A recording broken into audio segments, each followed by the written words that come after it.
नमस्कार, good morning. Gurugram degree college Chak 5 बेलम श्री विजयनगर की इस ऑनलाइन क्लासेज में आपका हार्दिक स्वागत, अभिनंदन। मैं ओम प्रकाश मेहरडा। आज अपने राजनीति विज्ञान का अध्ययन करेंगे। बीए पार्ट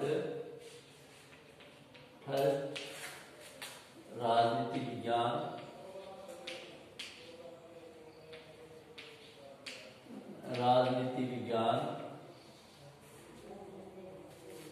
पेपर फर्स्ट राजनीति विज्ञान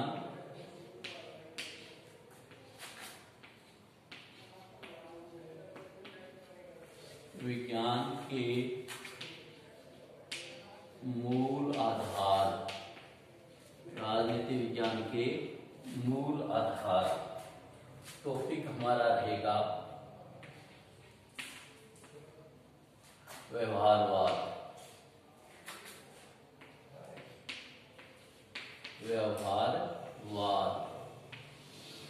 इससे पूर्व हमने परंपरागत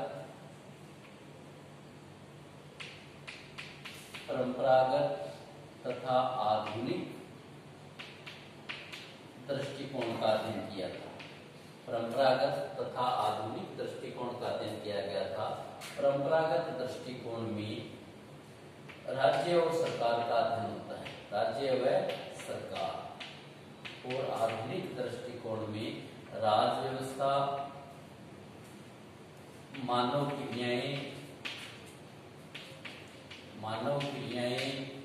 शक्ति, राज व्यवस्था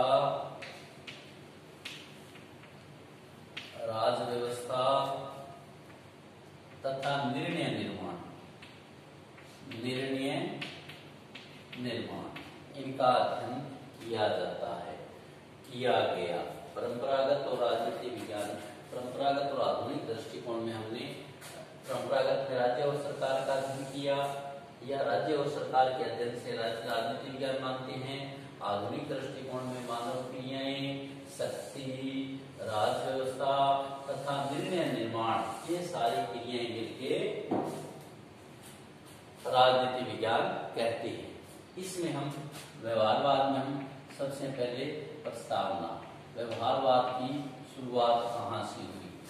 व्यवहारवाद के शुरुआत द्वितीय विश्व युद्ध के बाद की जो स्थिति पैदा हुई, उसमें व्यवहारवाद के राजनीतिक चिंतकों का व्यवहारवाद संबंधी विचार दिए। व्यवहारवाद का मूल यह है कि द्वितीय विश्व युद्ध के बाद परंपरागत दृष्टिकोण की कमियों को देखते हुए, परंपरागत दृष्टिकोण को अपूर्ण राजनीति विज्ञान मानते हुए, परंपरागत दृष्टिकोण के बाद एक व्यापक क्रांति हुई।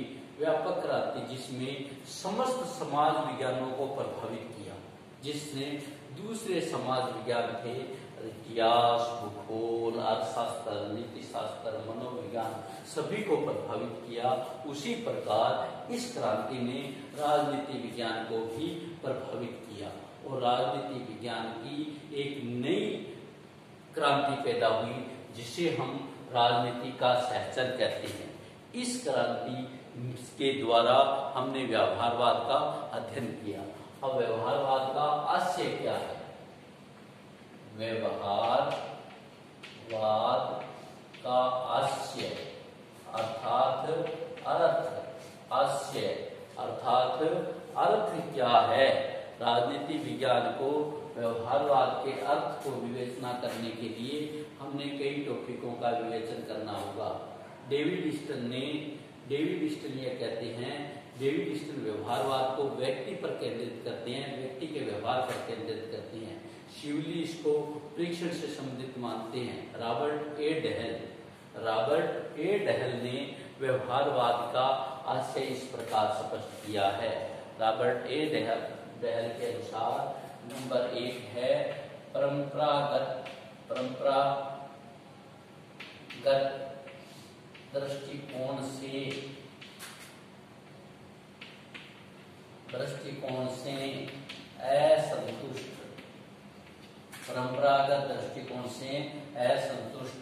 रॉबर्ट ए डहल के अनुसार व्यवहारवाद का आशय यह है कि जो द्वितीय विश्व युद्ध, सेकेंड वर्ल्ड वार की जो स्थितियों में परंपरागत दृष्टिकोण से असंतुष्ट लोगों ने, परंपरागत दृष्टिकोण से असंतुष्ट राजनीतिज्ञों ने मानव के व्यवहार से संबंधित अध्ययन को व्यवहारवाद बताया। दूसरा, नवीन पद्धतियां, नवीन पद्धतियां। इस दृष्टिकोण द्वारा यानी व्यवहारवाद द्वारा नवीन पद्धतियों का उदय हुआ। नवीन पद्धतियों के बारे में अध्ययन किया जिसमें अनुभविक प्रस्थापनाएं, अनुभविक कल्पनाएं, कुछ सीमा तक इसको व्यवस्थित किया गया। नंबर 3 आता है अंतरराष्ट्रीय दृष्टिकोण का, अंतर विषयक दृष्टिकोण का निकल कर आना। अंतर विषयक दृष्टिकोण का निकलना, अंतर विषयक दृष्टिकोण का निकलना। द्वितीय विश्व युद्ध के बाद एक नई विचारधारा का जन्म हुआ। उस विचारधारा में हमने राजनीति विज्ञान को राज्य के विजय विज्ञान के अलावा उसको समस्त विज्ञानों से जोड़कर उससे पढ़ने की कोशिश की, जोड़कर उसके सिद्धांत निकालने का प्रयास किया। तो उसने, जब हमने जोड़कर पढ़ने की कोशिश किया तो इस दृष्टिकोण ने, व्यवहारवाद के रॉबर्ट ए डहल ने इसको दूसरे विषयों के निकट लाने की कोशिश की, दूसरे विषयों से हमने कुछ समझने की कोशिश की। नंबर 4, आनुभाविक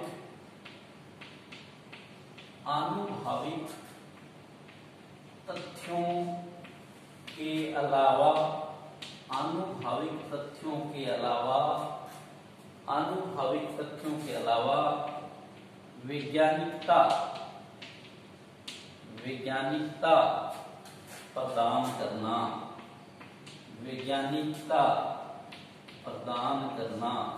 इस दृष्टिकोण के अनुसार, व्यवहारवाद के अनुसार रॉबर्ट ए डहल ने बताया कि जो हमारा पुराना अनुभव के आधार पर सिद्धांत दिए गए थे, अनुभव के आधार पर सिद्धांत दिए गए थे, उसको व्यवहारवाद ने वैज्ञानिक रूप देने की कोशिश की, उसको व्यवहारवाद ने वैज्ञानिक रूप देने की कोशिश की। नंबर 5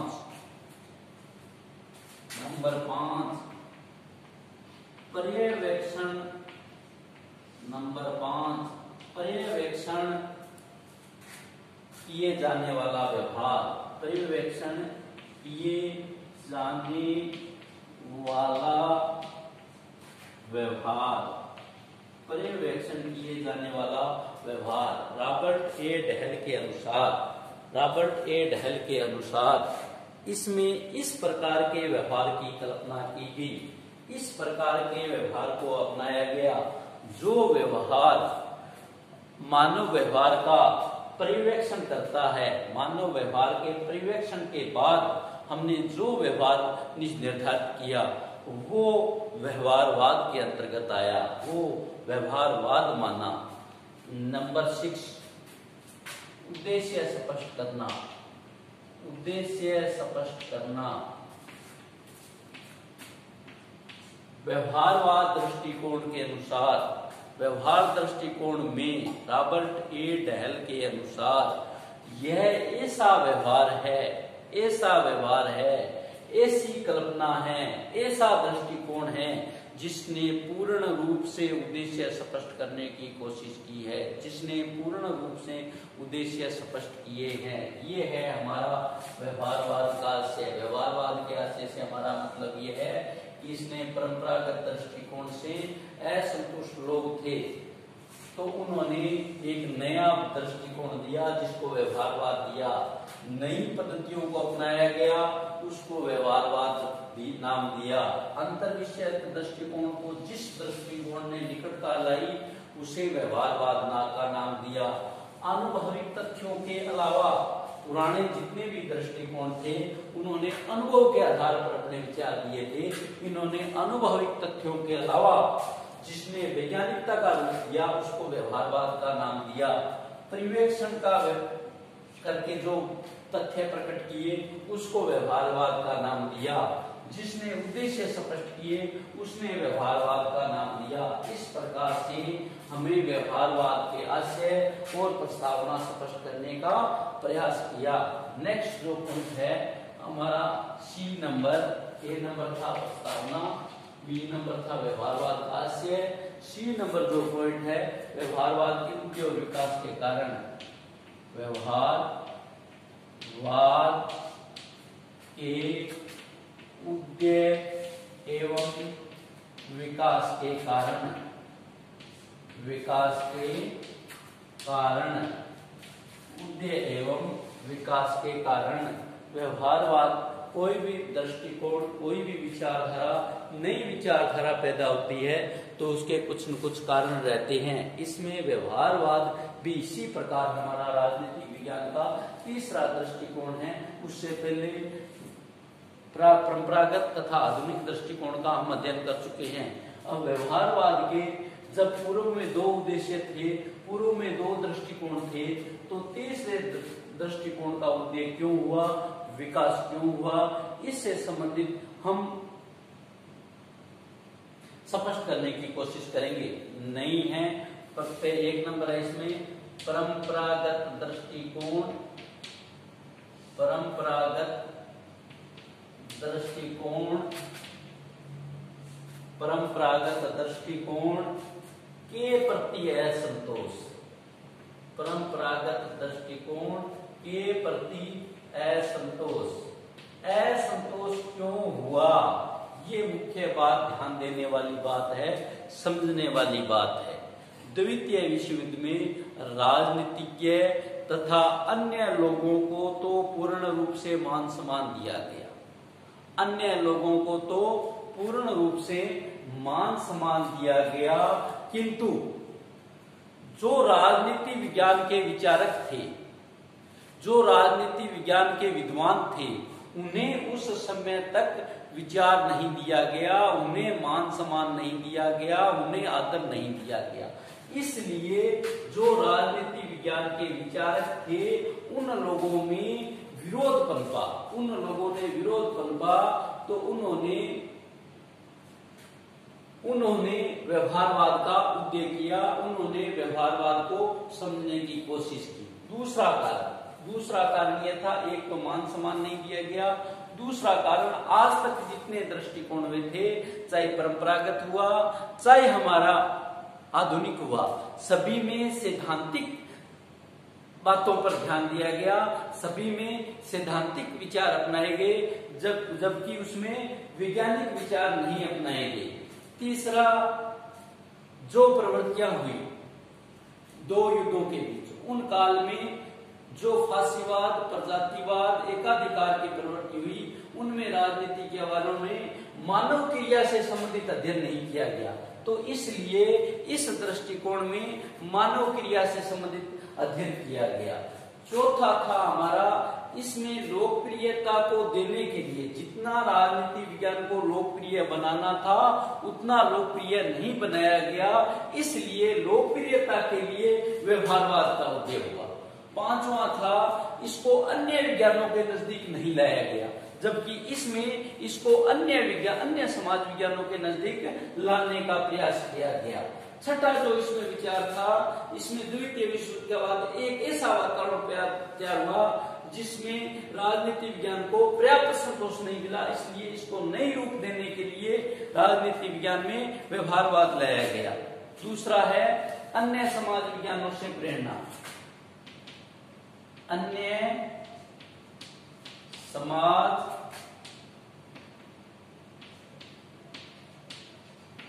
विज्ञानों से प्रेरणा। ये बात समझने के लिए विशेष जरूरत है कि अन्य समाज विज्ञानों को क्या प्रेरणा मिली। दूसरे समाज विज्ञान, भूगोल, अर्थशास्त्र, नीति शास्त्र, उन सब विज्ञानों में प्रयोगात्मक कार्य किए गए, पर्यवेक्षणात्मक किए गए, नई नई तकनीकों को अपनाया गया, किंतु इस दृष्टिकोण में नई नई तकनीकों को आधुनिक दृष्टिकोण तक नहीं अपनाया गया था। इसलिए नए व्यवहारवाद में अन्य समाज विज्ञानों से प्रेरणा लेकर इसको नए रूप देने का कार्य किया गया, ये मुख्य था। नंबर 3 है द्वितीय विश्व युद्ध का प्रभाव। द्वितीय विश्व युद्ध का प्रभाव किसी भी विश्व के सामने, कभी भी विश्व के सामने जो स्थिति पैदा होती है, उस स्थिति में व्यवहारवाद को गति मिलती है, नए दृष्टिकोण को गति मिलती है। तो इस नए दृष्टिकोण की गति के लिए, नए दृष्टिकोण को अपनाने के लिए, इस नए दृष्टिकोण को स्टार्ट रखने के लिए, नए दृष्टिकोण को समझने में द्वितीय विश्व युद्ध ने महत्वपूर्ण प्रभाव दिया और उसके परिणाम स्वरूप व्यवहारवाद का जन्म हुआ, व्यवहारवाद का प्रेरणा तो हुआ, व्यवहारवाद का उदय हुआ। नंबर 4 है नवीन अध्ययन पद्धतियों का प्रयोग। नवीन अध्ययन पद्धतियों का प्रयोग, नवीन अध्ययन पद्धतियों का प्रयोग। अब द्वितीय विश्व के बाद के दशकों में राजनीति विचारकों ने यह समझने की कोशिश की कि हमें अपने विचार को, अपने दृष्टिकोण को ठीक प्रकार से समझने के लिए नवीन दृष्टिकोण देना होगा, नई दिशा देनी होगी। इस नई दिशा देने के लिए उसमें सर्वेक्षण, सांख्यिकी, परिमाणात्मक इस प्रकार की पद्धतियों को अपनाना होगा। इन पद्धतियों के लिए उन्होंने नवीन दृष्टिकोण, नवीन अध्ययन पद्धति का प्रयोग किया और नवीन अध्ययन पद्धति का प्रयोग करने से व्यवहारवाद का उदय हुआ। नंबर डी जो हमारा है व्यवहारवाद का विकास। व्यवहारवाद का विकास, व्यवहारवाद का विकास किसके द्वारा हुआ? मुख्य बात यह रहती है व्यवहारवाद का विकास किन किन लोगों द्वारा हुआ। तीन लेखक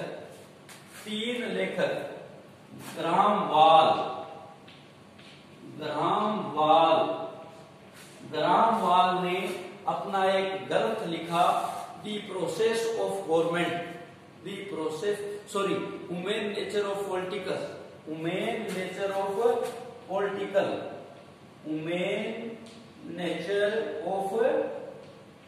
पॉलिटिकल। ग्रामवाल ने अपना एक ग्रंथ लिखा सेकेंड वर्ल्ड वॉर के दौरान, ह्यूमन नेचर ऑफ पॉलिटिकल। दूसरा बेंटले ने लिखा, बेंटले राजनीति विज्ञान के लेखक हुए बेंटले, एएफ बेंटले ने लिखा दी प्रोसेस ऑफ गवर्नमेंट। और चार्ल्स मेरियम ने एक ग्रंथ लिखा जिसको उन्होंने नाम दिया न्यू एक्सेप्ट ऑफ पॉलिटिक्स। इसके बाद पॉलिटिकल साइंस के विद्वानों का एक सम्मेलन हुआ, शिकागो में सम्मेलन हुआ, सोशल रिसर्च काउंसिल में सम्मेलन हुआ। इस प्रकार के सम्मेलनों में अन्य बहुत सारे विद्वानों ने अपनी जो ग्रंथ की रचनाएं की, उन ग्रंथ की रचनाओं द्वारा व्यवहारवाद को मुख्य स्थान दिया गया, व्यवहारवाद को बढ़ने में मुख्य भूमिका रही। इस प्रकार से व्यवहारवाद का विकास हुआ, इस तरीके से व्यवहारवाद का विकास हुआ। अब व्यवहारवाद के विकास तक हमने आज 3 टॉपिकों का अध्ययन किया, 4 टॉपिकों का अध्ययन किया। 4 टॉपिक कौन कौन से है? प्रस्तावना, व्यवहारवाद क्यों हुआ, व्यवहारवाद का विकास क्यों हुआ। व्यवहारवाद का विकास इसलिए हुआ कि परंपरागत तथा आधुनिक दृष्टिकोण के अनुसार एक क्रांति हुई सेकेंड वर्ल्ड वॉर की। उस क्रांति में उन दृष्टिकोणों को अधूरा माना गया। अधूरा मानने से जो नया दृष्टिकोण विचार आया वो व्यवहारवाद हुआ। व्यवहारवाद का आशय के लिए रॉबर्ट ए. डेल को पढ़ा, जिसने 6 बिंदुओं में इसकी उद्देश्य इसकी व्याख्या स्पष्ट की कि परंपरागत दृष्टिकोण में असंतोष था, नवीन पद्धतियों को अपनाया गया, अंतर विषयक दृष्टिकोण का निकट लाया गया, अनुभवी तथ्यों के अलावा वैज्ञानिकता प्रदान की गई, पर्यवेक्षण किया जाने वाला व्यवहार किया गया, उद्देश्य स्पष्ट किए गए।